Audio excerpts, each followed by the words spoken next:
Il paese di Vo detiene il record di comune con il nome più corto d'Italia, con il ligure Ne e il piemontese Re, e dal 21 febbraio 2020 ha anche un altro primato, quello della prima vittima europea da coronavirus. Sono queste le prime righe della prefazione del libro, edito il 1° luglio da Tipi Media, Storia del coronavirus nei Colli Euganei, il titolo del volume, una raccolta delle storie vissute a Vo nella comunità di 3.300 persone che prima in Veneto ridisegnò la sua vita chiusa tra i confini del comune.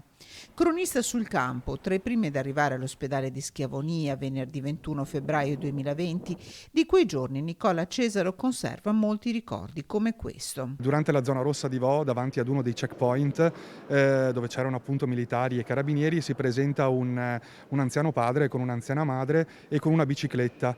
E volevano semplicemente dare la bicicletta al figlio che era in quarantena a Vo e che si annoiava, e quindi arrivano con questa bicicletta e chiedono il permesso ai carabinieri di consegnarla al figlio. C'è questo scambio in cui il genitore si emoziona, il figlio anche, i carabinieri, i militari sono quasi imbarazzati perché non sanno se è da protocollo, però ecco, è una scena di grandissima umanità che racconta bene quello che quella gente ha dovuto vivere in quei giorni. Un paese laboratorio, un paese dignitoso, Vo, che ha saputo mettersi a servizio della scienza contro questo nemico invisibile. Un servizio condiviso da chi, come Nicola Cesaro, racconta la storia mentre si forma sotto i nostri occhi. Io ricordo le prime ore in cui si era quasi imbarazzati a mettere le mascherine, non si sapeva se mettere una mascherina davanti, per esempio a una telecamera, fosse un bel messaggio o un cattivo messaggio.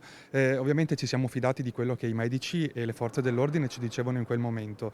La vera difficoltà era tradurre alla gente, che aveva una grande necessità di informazioni, tradurre cose che nemmeno noi conoscevamo. E io penso che la stampa in genere abbia reso un grandissimo servizio.